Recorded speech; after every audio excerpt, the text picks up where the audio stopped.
Good evening, everybody. Welcome to the last event this weekend on Worldwide Super-Lesfic Online 2020. This is the second free-for-all. It's an opportunity for a load of authors to be on a Zoom call all together, and for you guys to talk to us and ask us anything you want, anything at all. So start getting your questions in. I've got some questions, so we can chat for a bit whilst we're waiting for people to have a think. And I'm going to send the attention round to everybody and ask them to talk about where they are and who they are. Okay, so Emma, do you want to go first? Emma Nichols. Yeah, Emma Nichols. I live in Buckinghamshire in England, which is a beautiful county, somewhere kind of southish. And I have 2 children, a wife, a dog, who I've been trying to get mated this week. So it's been a really busy week, but with doing NaNoWriMo and this and children's toing and froing from school and trying to get a dog mated, who refused on the first going. So that was a really interesting 5-hour trip for a no-show. So it's been fun. TJ Richards next. Hi, I'm TJ, and I also live in Buckinghamshire. Emma and I are practically neighbors. I am a Mississippi girl transplanted to the UK, and I am currently in my house with my wife and our 2 dogs and our 4 cats. And I've taken over the dog room as the office during COVID. So there's like a little step and then a dog bed in the window and a little dog bed on the floor. It's very doggy in here. So welcome to my domain. Elsie Mawson, you're next. Hey, I'm Elsie Mawson, and I am, if people can't tell from the accent, which is probably a little more obvious to British viewers and stuff, I am up in Newcastle. Yeah, I don't have anything that's super interesting to say about me. It's just me. Don't doing the borderline millennial Gen Z thing of living where I can with who I can when I can type thing. Serena J. Breship, you're next. Hello, I'm coming to you from the basement in my house in Maryland, United States, which is about an hour's drive away from Washington, D.C. If during any time I'm talking, you hear boisterous screaming, that's because my wife is upstairs watching football. That's a big thing right now, Sundays in the United States. And my precious Chihuahua son is upstairs as well.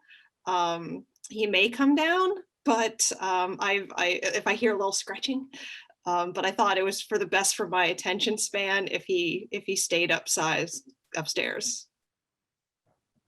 Fair enough. Catherine Lane, where are you? I am sitting in my living room in sunny Los Angeles. You can see the sun behind me. I'll do it the other way. Sun behind me outside. I think it's 75 degrees here. We live at the very northern edge of LA County, so up in the hills, so it's not very urban, which is lovely for us. I live with my wife and our dog and our 17-year-old son. Excellent. LL Shelton, you're next. Yeah. Hi. Well, I am on the eastern coast of the United States in Virginia. I'm in the heart of the historical area where the British War occurred, the Civil War occurred. So there's always a lot of tourists around in my area. I have a turtle, no furry pet. I do have a turtle, and I have 7 grandchildren. And most of the time you can see me on Facebook. I just number them because half the time I forget their names. But but I'm here in Virginia, and I'm glad to be here. Excellent. Jax Mayer, you appear to be somewhere that isn't in your house. Not in my house. That would be really weird. No, I actually own a solar company, and I needed to go run up to a job site in the foothills of the Rocky Mountains. So I am in the tiny not even town, I don't think I'd call it, of Bailey, Colorado, which is at, I looked it up, 2,300 meters for all you weirdos using meters. I'm kidding, feet are weird. It's like 7,700 feet. So sunglasses, because that sun is harsh. But it's beautiful here. So I am here. My wife and my daughter are at home. And so at least I won't have that distraction.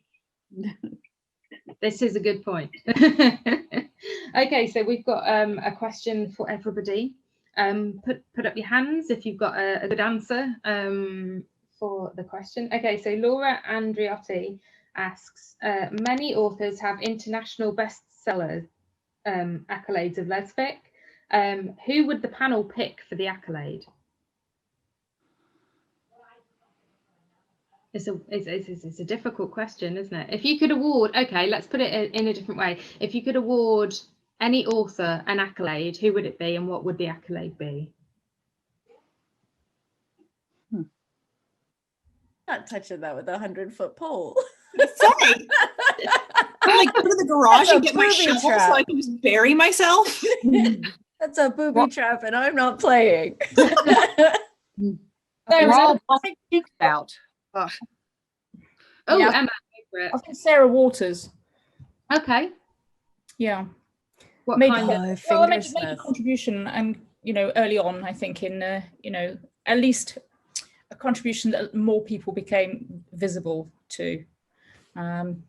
Certainly, I became visible to her, to her work, and especially as it was televised, some of her books. So yeah, and lovely from my perspective. Definitely. Yeah, it's a good point actually, because I remember nearly meeting her. She came to Waterstones at my uni, so we're talking like 2003, 2004. She didn't manage to get there, but I did get my Diva copy signed by her. Yeah, and it feels like a million years ago, doesn't it? It feels like a long time ago that TV program and the books were out. So yeah, good answer. Very good answer. Well done. Or even Emma Donoghue as well, with The Room and. Okay. Yeah. Bev Joy is asking, which famous book would you like to have written? Girl on the Train. Yeah. Yeah. Any reason? Psycho thriller. Totally in it. Love it. I'm heading that way to write. Excellent. Anybody else got any? I will. Jax? Okay. Yeah, I would say I wish I would have written anything that E.J. Noyes or Lee Winter wrote. Whether that's famous or not, I don't care. I just wish I could write like that. Famous to you is fine. And Serena? The Immortal Life of Henrietta Lacks. Great book. Even though it's nonfiction, I could see myself going in a direction kind of like that, telling a story about the events. I would have loved to have had that idea and then written about it. Excellent. Yeah, good answer. Okay. Oh, a good one from L. Armstrong. Which 3 items would you want to have if stranded on a desert island? I'm going to ask everybody. So, Jax, do you want to go first? No. I genuinely hate these kind of questions because they definitely suck, but I would definitely do super practical things and then somehow a magical like phone or something digital that could carry like all the music and all the books and stuff and have it be able to recharge and it would last forever. As long as I had that and the ability to eat, I'd probably be fine. That sounds good. Yeah, good answer. LL Shelton, what would you take to a desert island? Wow. 3 things. Well, I'm gonna assume that I'm gonna have all my survival stuff already. So I'm gonna take fun stuff. I'm gonna take Bo Derek, for sure. No, I'm just kidding. Computer. I'd have to be able to write. Company. And maybe wouldn't be Bo Derek, but I would go crazy talking to myself and my characters alone. And the third thing, I gotta have pancakes. So help. Good. Yeah. Catherine, what would you take?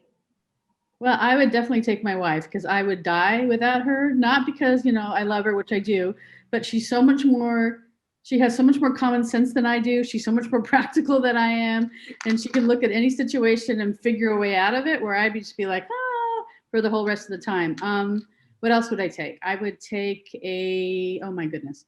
I would take my Kindle because I have all those books that I could read. And I think I would also take a replicator from Star Trek so I could make any food that I wanted. Clever. I like it. Serena, what would you take onto a desert island? This is so tough.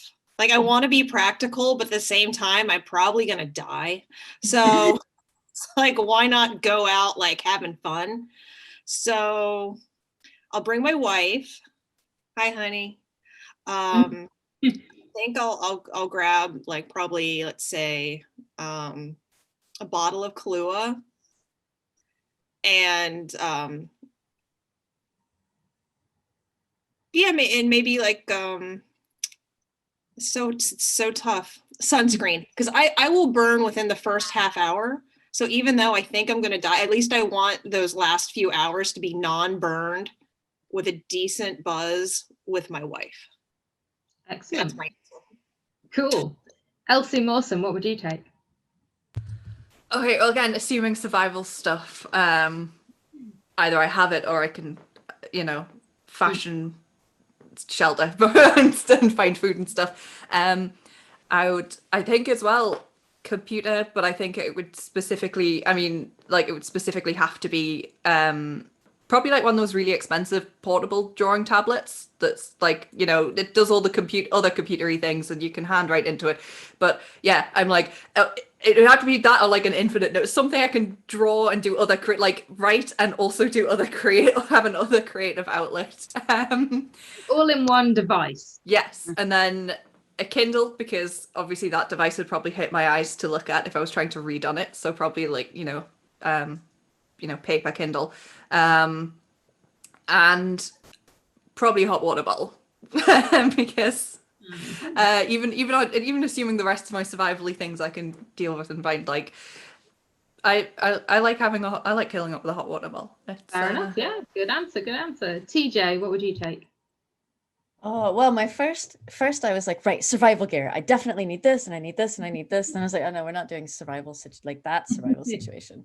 So, clearly I have to bring my wife because someone has to listen to me talk. I'm not an author like all of you amazing people. I'm a narrator. So I like to just talk.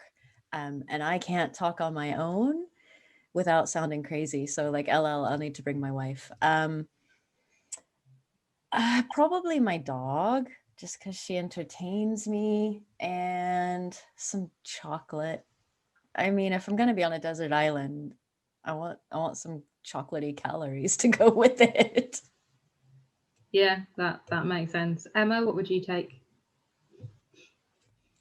Well, I've assumed it's a hot desert island actually. I think that's the with beautiful clear blue seas. I'm definitely not taking family because I like silence. So I will take chamomile tea. I will take a Kindle, which also does music. And I'll take a snorkel. Cool. Yeah, some kind of entertainment. Watch the fishes. I like it. There you go. Cool. Let's have a look. This is for everybody.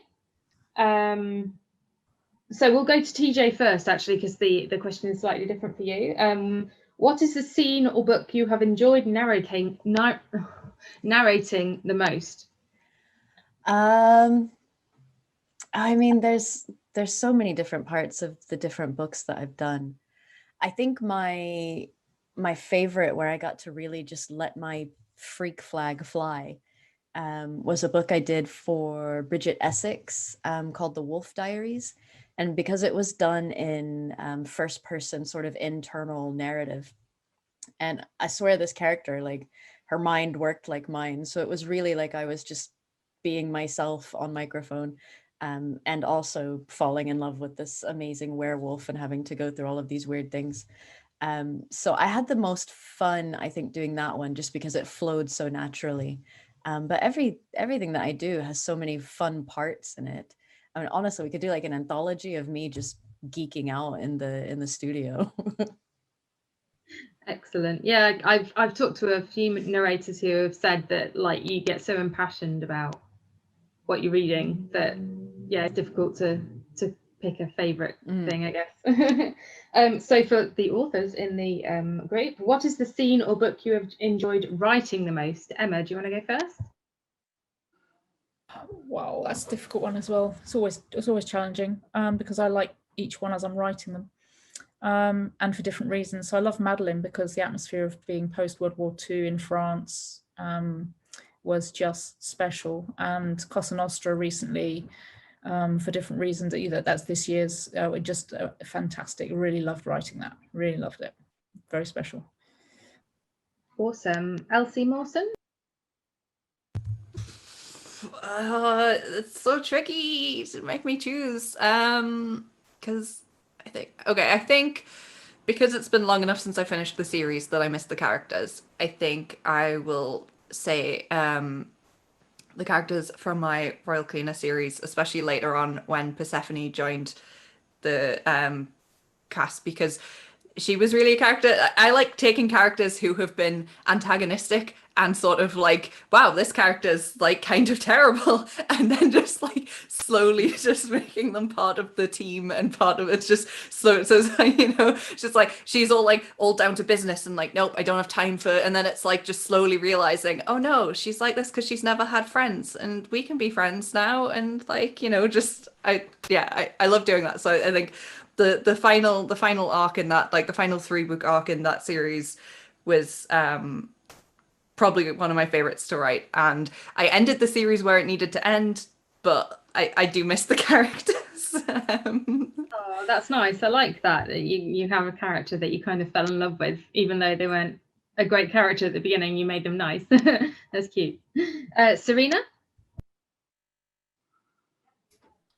All right.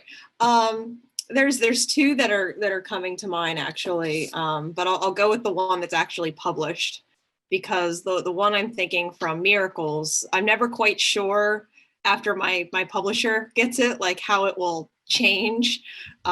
So for Leveled, there's a scene where Perse, which stands for Persephone actually, she's high at brunch, and that was just, I wrote that brunch scene like this.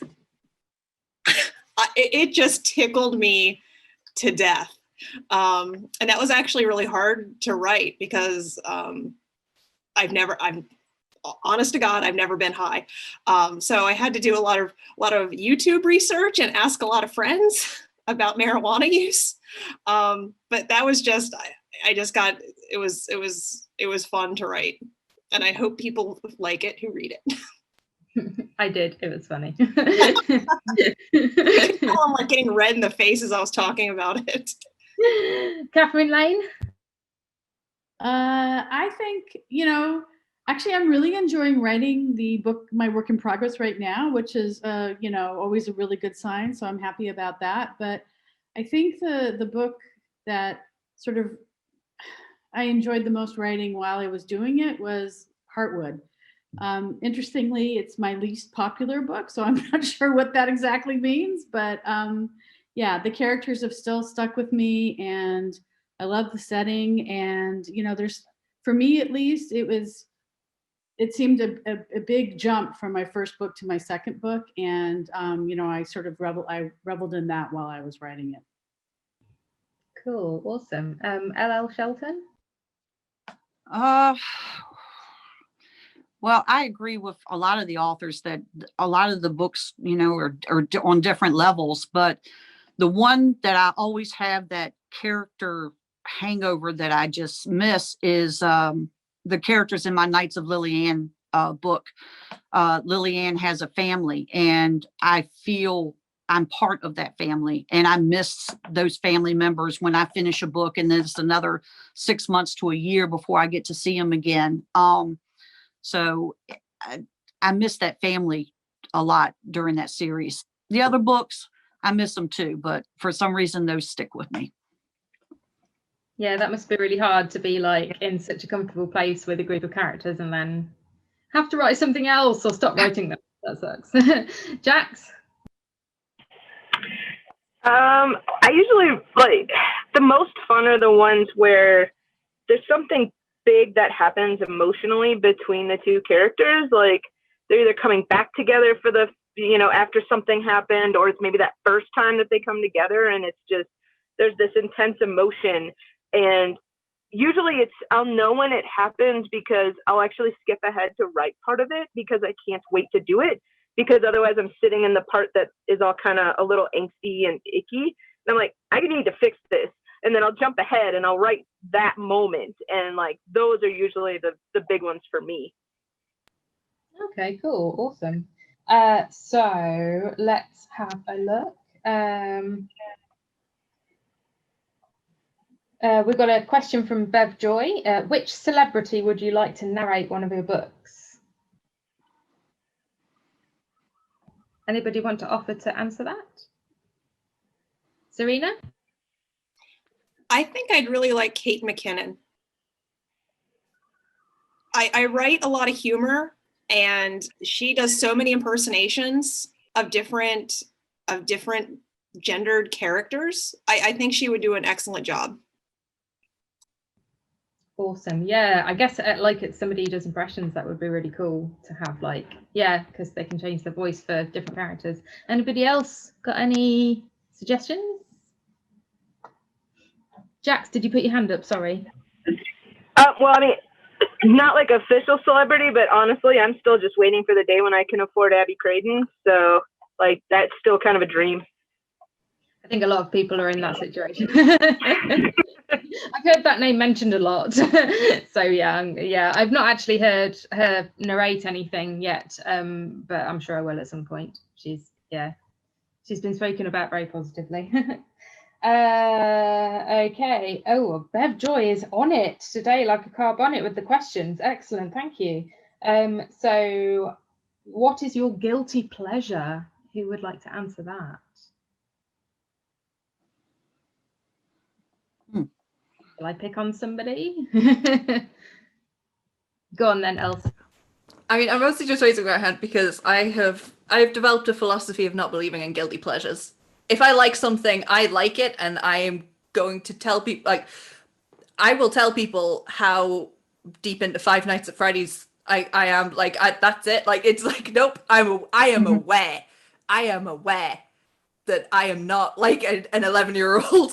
Like, I'm aware that it's like, but nope, I enjoyed it. I enjoyed Jupiter Ascending. I really love some Power Rangers. I can get the hell of it. It's just like, nope, if I enjoy it, I refuse to feel any kind of guilt or shame about enjoying things because life's too short. That is a fantastic philosophy. Should we change the question to what is your have you got any interesting hobbies that people don't know about? Maybe. Anybody got any good hobbies? I mean, go on, Elsie.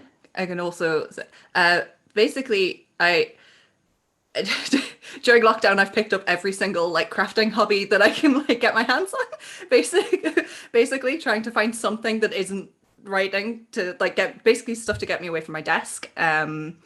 So yeah, I actually picked up soap making, which was a weird hole that I fell down after YouTube recommended me, like, you like watching people debunk those viral like 5-minute crafts videos. Do you want to watch a soap maker debunk them? And I was like, yeah, sure. And then like 3 weeks later, I was ordering supply. I was like ordering sodium hydroxide and like stuff to make my own soap from scratch. And it's like, I guess this is what I'm doing now.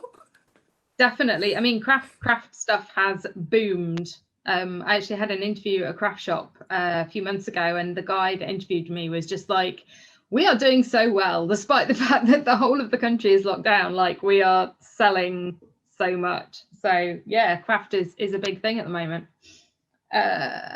Oh, Catherine, go. It's not an unusual hobby, but I like to kayak quite a bit. So we have these 2 big boats that sit in our our garage. Usually I call them our garage art because they're hung up on the walls, but every so often we get to take them down and drive out to various places around, Los Angeles and kayak. And, I played soccer in college, and my wife is an even better athlete than I am, but there's something about being on the water and having, the silence of the sea around you and putting the paddle into the water and just the rhythm of like the zen that you get out of kayaking, which I had never felt before in a sport. And I'm totally addicted, although the amount of times my kayak is on our Subaru is way, way, way too few. So there you go. Yeah, it's good to get outside in it, and yeah, a lot of people like. We went paddleboarding a few weeks ago, just for a whim because my wife wanted to go, and yeah, it was awesome. Bev Joy, another question from Bev. Who was your biggest influence to your writing? Anybody want to answer that one? Jax? Only because it's kind of a cool story. I write the way I write, but very, very early on, I didn't know what the heck I was doing. And Jay has these craft books that are wonderful that she publishes under her real name, Sandra Gerth. And I probably mispronounced that. But I had like 3 paragraphs to this story. Like, that's it. Like, not anything. And I emailed her super nicely and said, I don't think I'm getting the point of view correctly. Do you have any advice? Like, here's what I have, and I'll just take any advice at all. And she gave me like examples, line edits, and like encouragement. And it was like that one email was enough to like let me keep going and just keep writing. If she had said, you suck, or ignored me or anything else, I don't know if I would have finished it up even and had the confidence to do it. But Jay is one of the most giving authors there is. So it was amazing. She is awesome. Yeah. A few of us met her at Elcon. Does everybody remember Elcon? Like, was it 2007? Yeah. In Bristol? And yeah, she was super nice and very cool. Serena, you had an answer. Yeah, it's interesting because, as you could probably, anybody who reads like in order, like I'm definitely becoming a stronger writer. I think I've always had a good storytelling ability, but my writing is getting stronger because like all of my training was technical writing. As I said before, I'm a scientist, so I know how to write technically. I can, write logically, but without the interesting bits. But really what inspired me, or at least brought me to this community, was just fanfic. I don't think I would have had, I don't know, fanfic did a lot for me. And I'll be honest, I never wrote my own, but I devoured it. Like, I discovered it when I was in college. I guess that would have been like 2000. And just specifically Tara Willow Buffy fanfic. I just devoured it, and that can just like knowing that you could write about queer relationships and the sort of like that information piece in my brain, and then my technical writing piece in my brain eventually just kind of fused. And I was like, well, I'm going to try to do this myself, and I'm going to reach out to other people. And I went to GCLS, and it's just like, for me, I guess, like my point is, it was like, I don't think there was one thing. There was a few key pieces that made the puzzle come together for me. Excellent. Yeah. Elsie Mawson? I actually, I was like, when you said fan fiction, I'm like, yeah, actually, I was writing pre-getting into fan fiction. I did write my first novel pre-getting into fan fiction. I was like, but then I decided after editing it a bunch of times, I was like, I don't like it, I'm going to write another one. Then got halfway through another one. And then I'd been in online writing groups, but they were all very like excessively polite. Like, everybody was just very like, it was a very small niche community. Everyone was just very nice to each other. So I didn't get any feedback of it. And no, like, everyone was just like, nice story, thumbs up. And that's all anyone ever said to each other in the tiny community I was in. And so, yeah, then I guess I have to credit the Mass Effect writers for the terrible ending of Mass Effect 3 because that's how I got into fan fiction. Was I played the end of Oh my Mass God, Effect did 3. you fix the ending? I need to read fixed- that now. I Thank fuck. I originally was like, I'm just gonna fix the ending. It's just gonna be like, and this was like, because you know they brought out the DLC that was like, we're fixing.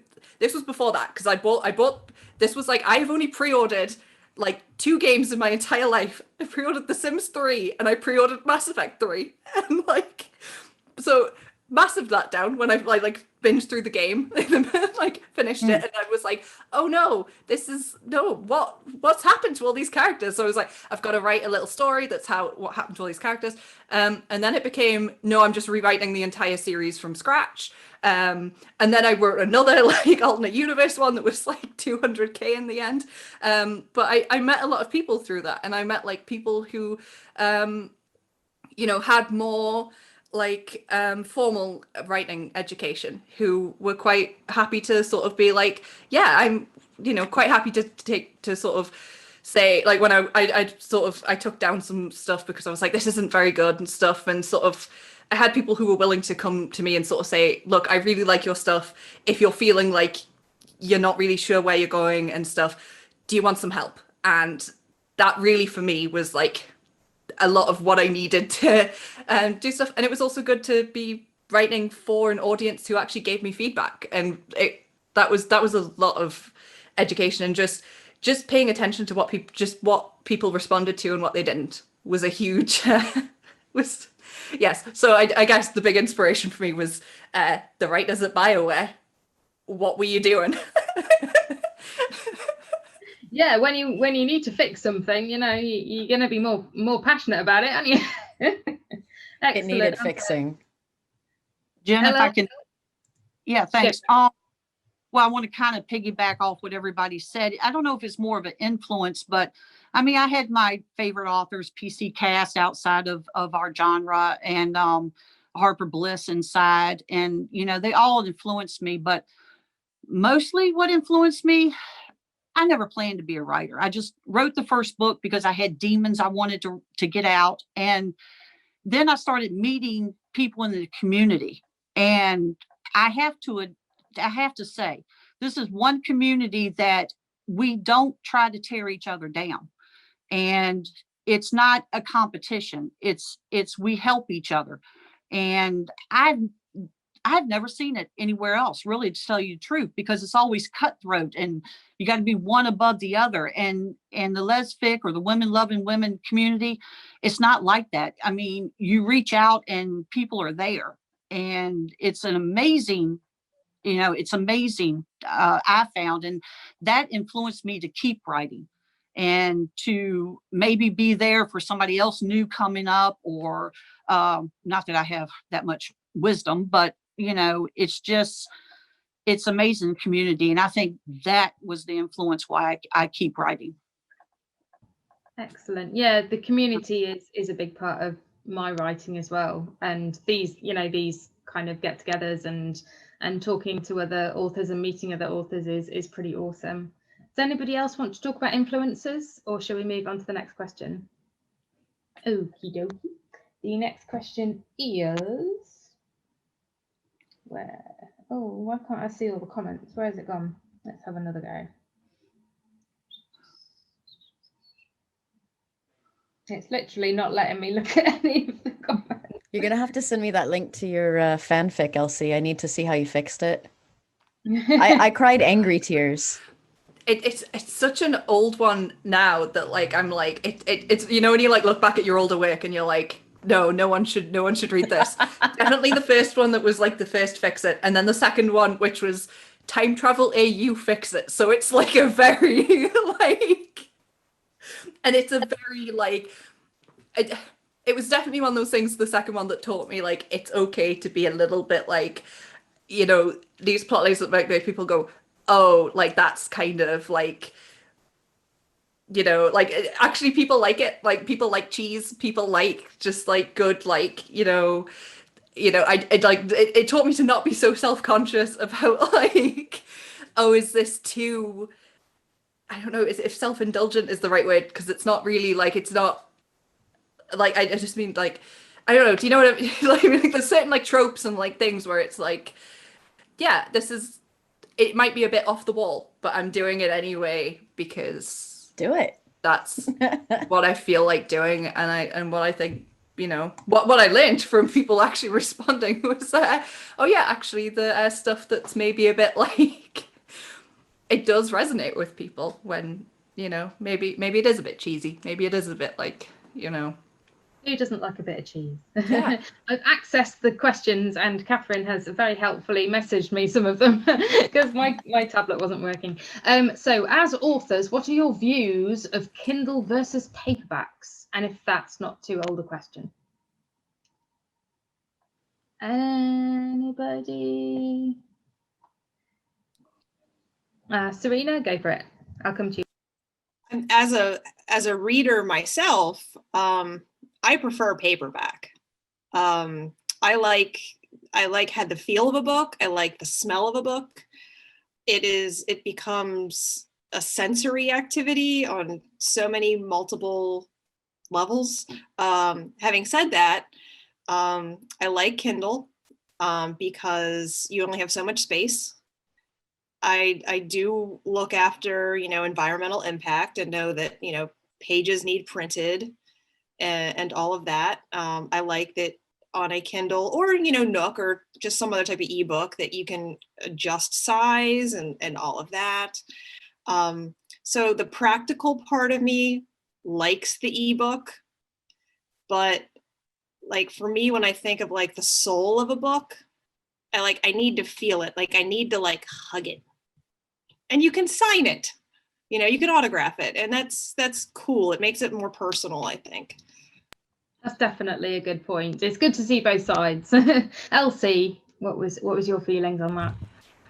I was good. I have quite well, I mean, I have quite like it's personal to everyone feelings, but especially I know like certain parts of you know, the like, ooh, look at my fancy Instagram shelf type, some like, you know, I feel it's definitely gotten better, but there was definitely like a long time where like a lot of like, you know, booky online communities got very anti-ebook and ebooks are terrible, which was tough for me as a dyslexic reader who was kind of like, when people were like, yeah, it's not real reading, and I'm like, well, actually, when I first bought a Sony reader when I was like 13, and I was like, this was actually kind of life-changing for me. And when I've commented on this before, I've gotten a ton of other people who like maybe have joint issues and can't quite hold a book like properly and stuff, and like, you know, have problems with their vision and stuff, so like, you know, need to be able to adjust the screen and stuff. And it's one of those things where I think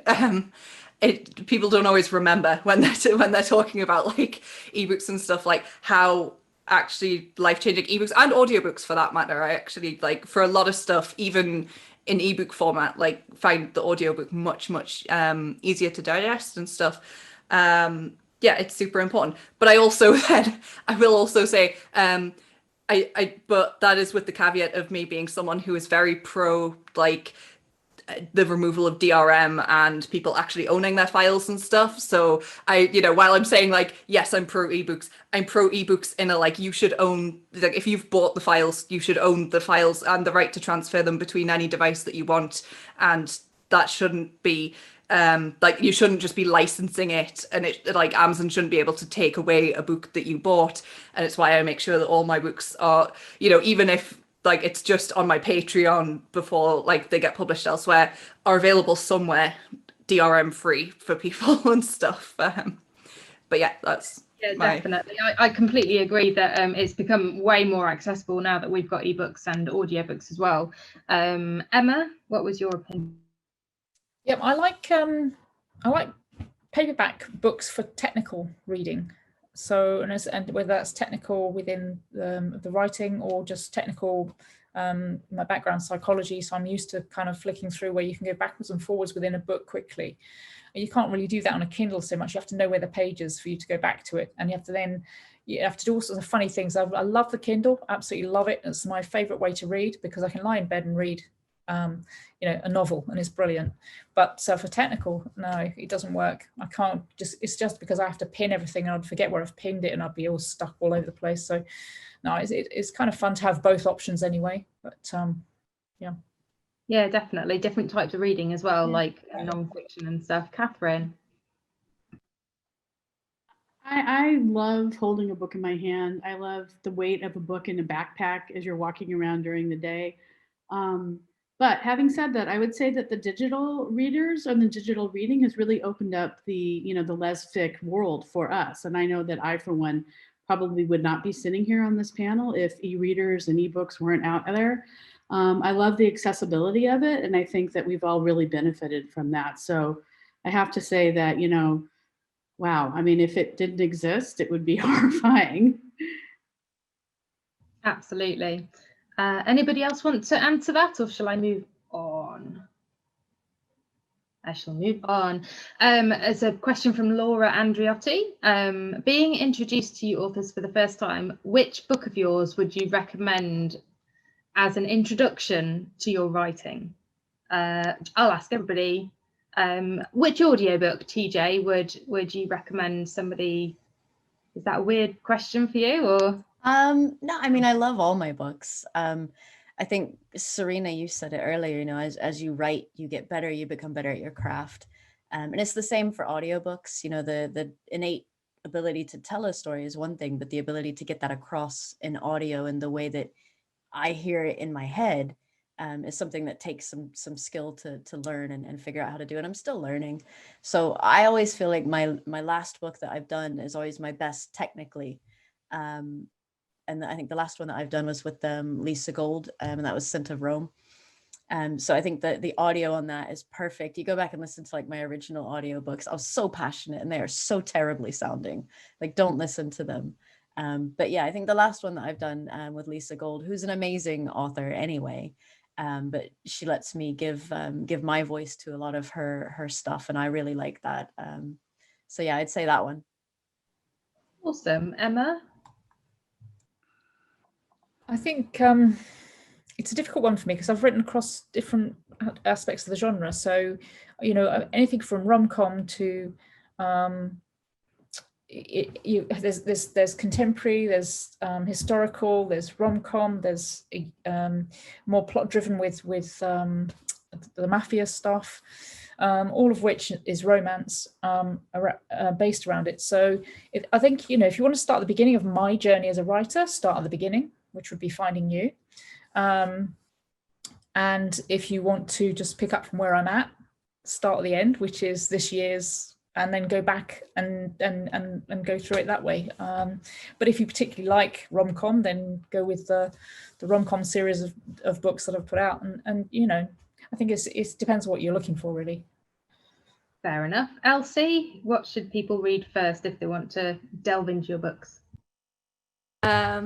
Well, I think in general, like I have so many different series. Like, so in the general broad strokes, actually, if someone's just like, I do actually on my website, if you go to elsiemawson.com and scroll down, I've got in my latest blog post a quiz I put together that is like, hey, follow this quiz and it will ask you questions about what you like and tell you which book you should start with.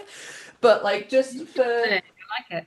The stuff that's mostly lesfic, that's like, because I write a lot of like, other like bisexual characters, ace hour characters, like books that don't necessarily have like a strong like consistently it's two women together throughout the entire series. For those, I have 3, like YA sci-fi, the Aspect series that starts with Love Hate. You like YA fantasy, the Ember Academy for Young Witches series, which I recently finished. Or if you like adult urban fantasy, the Royal Cleaner series, which is in the same world as the Ember Academy series. And those are the 3 that I'm like, the entire way through, they have protagonists who are only in relationships with other women, or, like that's the main thrust. But all of my books have queer characters. It just depends on, like, you know, it might be a slow burn, so you might not get a relationship to like 3 books in, or, you know, it might be an ensemble where you've got like some FF, some MN, some non-binary characters. Like you've got, you know, you've got a lot of different things going on. So yeah, quiz if you want. I like the quiz. That sounds good. Yeah, quiz if you want the broader thing. If you just want 2 women getting together, one of these 3, depending on what genre you like. Excellent. Serena, which book should they start with? And I just want to take Emma's answer, but my books. I would say, yeah, if you want to know like just who I am kind of as a person, just to start with my first, which was Beards. Beards is just all me. It's a story of just heart, and it's a lot of where I came from, central Pennsylvania, the 90s, the changing views of homosexuality and relationships. And that's what built me as a person. But if you want to read the same humor, the same heart, but, you know, with the more authorly frills and just the higher class everything, I would say do Leveled, and then do Dreams, so you can read the trilogy once it's done. Definitely. Catherine. I think I would say Romancing the Kicker. It's both out in as an ebook and as an audiobook, so you can get it wherever however you want. Sports books is what I started with, and probably I think I'm the best at it. But if I'm really being honest, I'd say wait till the next book, because it's going to be pretty good, because I'm really excited about it. It's called Lean Into Love, and it's on its way. So hang on. We will have to. LL Shelton, which book should people start with? Well, I also have to agree with the comments that were made, that you grow as a writer. And I would say my first book is pretty raw. So I usually would tell people, if you really want to know the romancer in LL Shelton, you would start with the Knights of Lily-Anne series, book 1 and book 2. My favorite genre is erotica. And if you want to get down to the nitty gritty raw LL Shelton, you know, read my erotica, The Woman in the Guest House. I tried to slip it in as romance on Amazon, and boy, they flagged me. They're like, hell no. But I gave it a shot. But erotica is my favorite genre to write, and it's very hardcore to the point. So there's difference. So it depends on the reader. If you're typical romance, you start with my Knights of Lily-Anne. But if you love erotica, start with my Woman in the Guest House. Brilliant, excellent. Jax, you're the last one for this question. Yeah, I would say if someone is more sensitive to writing quality, kind of how everyone has gotten, start with the first one, because I definitely get better over time. Not saying it's bad, but I mean, it's easy to see that there's growth. If you, it's kind of tricky. So the Marine's Heart series, with the exception of Del Signo, is definitely the steamier of them.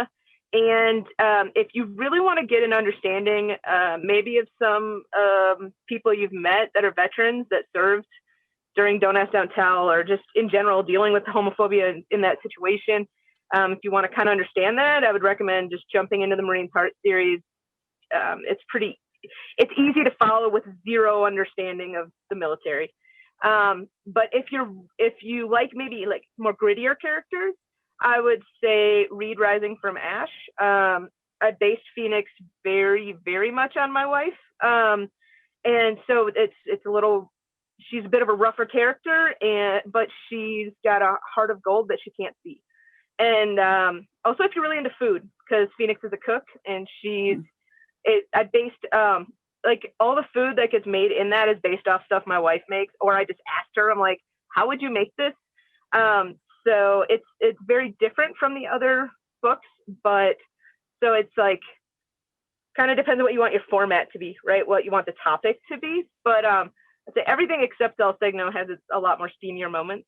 So that's because I didn't know what the heck I was doing, and I was way too embarrassed to write too graphically, and even had to like slam a beer to write a kissing scene. I don't have that problem anymore, so Yay! yeah.